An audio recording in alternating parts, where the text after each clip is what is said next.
asalaamaaleykum mbokk yi teel a àllarba fukki fan ci rajab muy weeru ndayu koor ci atum junni ak ñeenti téeméer ak ñeent fukk ak ñeent ci gàddaay yonente bi sallallahu alayhi wa sallam dëppoo benn fan ci weeru février ci atum ñaari junni ak ñaar fukk ak ñett fukki fan bokkul ci lim yu fàtt yi lim bu rafet la kon teel ci àllarba ji rafet na li ñu ci gën a taamu mooy ku ca daloo wala ku ca tàmbali dara li ñu ciy tere tere watandiku moom àllarba mooy ku ca watu wala ku ca tàggoo wala ku ca sangu wala ku ca fóot ñaanu bis bi yow yàlla mi aji wëlbati xol yi yàlla na nga wëlbati sunuy xol ci sa topp la allahumma musarrifal qulubi sarrif qulubana ala taatik allahumma musarrifal qulubi sarrif qulubana ala taatik xadiisu bis bi jëleef na ci Kaab ibnu Malik yal na yàlla gërëm leen mu ne yonent bi sallallahu alayhi wa sallam bu masaana bëgg xar kanam gi day leer ba mel ne dogitu weer te loolu xamoon nañu ko ci moom xadis bi Buxaari ak Muslim nettali nañu ko an Kaab ibni Malik radiallahu anhu qaal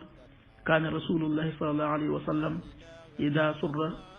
istanaara wajhuhu xatta ka annahu qitaatu qamarin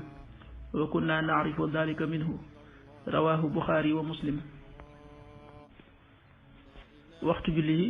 suba waxtaan dana tàbbi 6h18 juróom benn waxtu yu tegal fukki simili ak juróom ñett